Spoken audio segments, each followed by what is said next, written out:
Pemerintah Republik Indonesia punya ambisi besar untuk memajukan ekonomi di tanah air. Salah satu langkah yang diambil yaitu dengan mempercepat pembangunan ibu kota Nusantara. Cara ini dilakukan agar mendapatkan investasi besar dari negara asing. Selain itu, Prabowo Subianto juga siap bertindak tegas jika ada yang menghalangi ambisinya. Langkah sang presiden langsung mendapatkan tanggapan dari berbagai media asing. Penasaran kisahnya seperti apa? Dengerin ceritaku sampai selesai ya. Janji besar sulap IKN dalam 4 tahun. Prabowo Subianto bertekad bulat akan melanjutkan pembangunan Ibu Kota Nusantara alias IKN.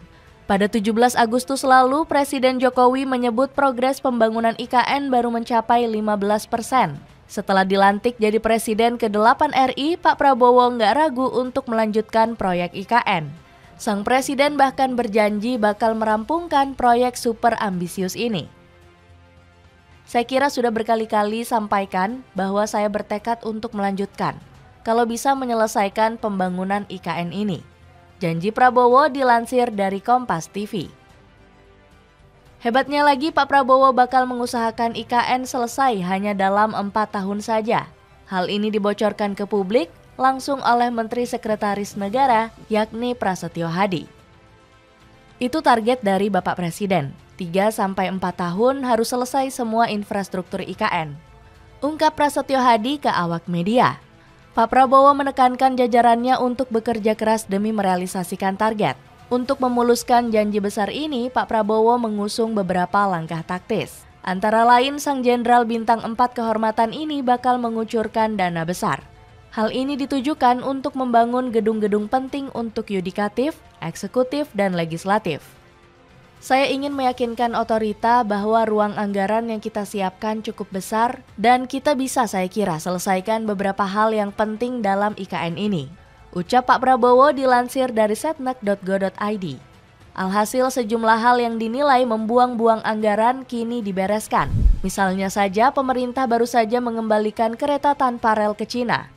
Pasalnya moda transportasi modern ini dinilai nggak produktif dan boros anggaran.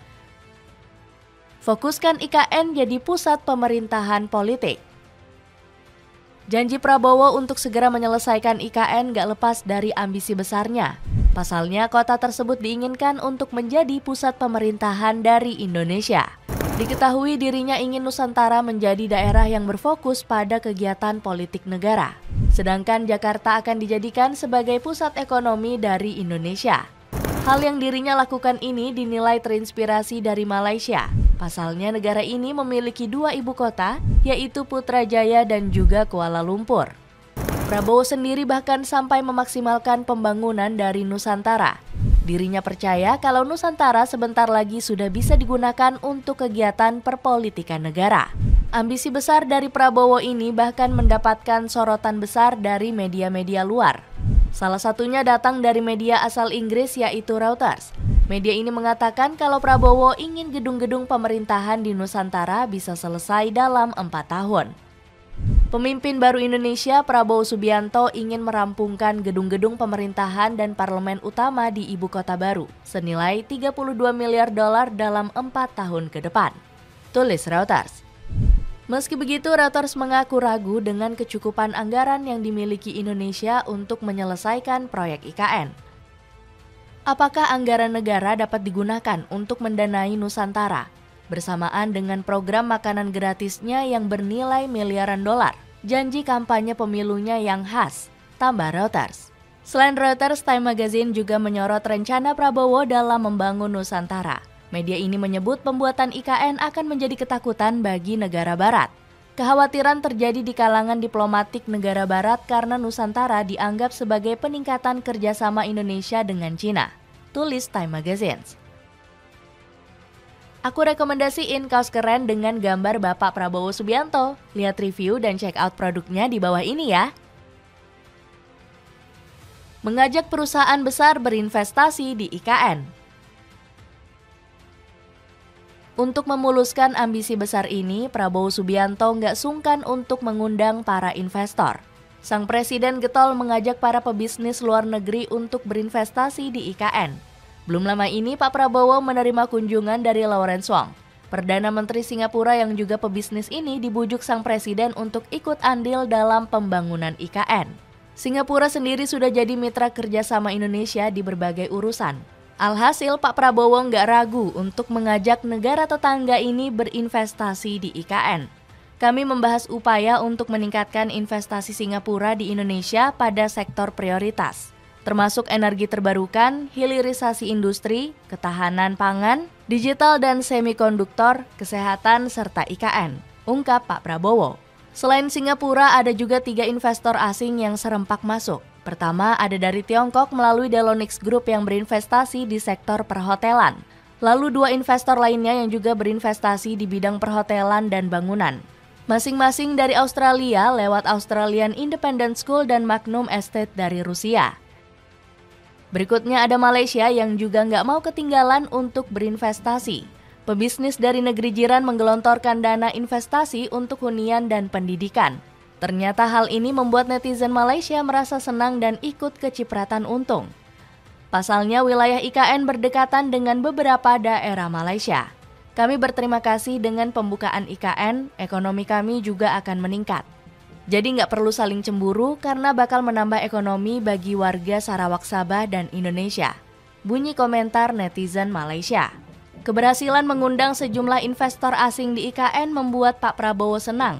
Pasalnya Indonesia dipandang sebagai destinasi investasi yang potensial dan menjanjikan bagi mereka. Janji berantas korupsi untuk perkembangan ekonomi. Demi melancarkan ambisi melanjutkan proyek Ibu Kota Nusantara, Prabowo Subianto siap bertindak tegas kepada pihak-pihak yang berusaha menghalangi rencananya. Pak Prabowo mengaku siap memberantas semua pelaku korupsi yang ada di Indonesia. Hal itu bertujuan untuk menyeimbangkan ekonomi yang ada di tanah air. Bahkan sang presiden menyebut koruptor di Indonesia sebagai kanker ekonomi. Kepastian ini disampaikan langsung oleh Roslan Ruslani selaku Menteri Investasi dan Hilirisasi. Presiden Prabowo sudah menegaskan sikapnya untuk memerangi koruptor yang disebut kanker ekonomi. Pak Prabowo bahkan meminta untuk melaporkan semua bentuk indikasi korupsi. Ujarnya, sejak menjabat, pemerintah RI memang sudah mencuri perhatian dalam memerangi koruptor. Tercatat sudah ada 4 nama besar yang berhasil diungkap kecurangannya. Mulai dari mantan Direktur Pertamina yakni Luhur Budi Jatmiko, mantan Direktur PT Timah Alwin Albar, pengelola keuangan PT Indofarma, hingga Direktur Jenderal Perkeretaapian 2016-2017. Fokus Prabowo dalam peningkatan ekonomi ini langsung mendapatkan perhatian dari media asing. Salah satunya ada media asal negeri ginseng yakni The Korean Post. Media ini memuji langkah Prabowo dalam memajukan ekonomi Ibu Kota Nusantara. Menurut mereka, tindakan ini akan membuat perusahaan asing semakin yakin untuk berinvestasi. Nusantara yang terletak di Kalimantan bagian timur ditetapkan sebagai kawasan ekonomi khusus oleh pemerintah yang berencana memberikan berbagai insentif perpajakan. Pendekatan ini diharapkan dapat menarik investasi dan memainkan peran penting dalam merevitalisasi perekonomian lokal, tulis The Korean Post. Aku rekomendasiin nih buat kamu, paket hemat sabun cuci yang bakal buat motor kamu mengkilap. Lihat review dan check out produknya di bawah ini ya. Jadi begitulah cerita ketegasan Prabowo terhadap investasi asing. Gimana menurut kalian? Ada komentar tentang cerita tadi?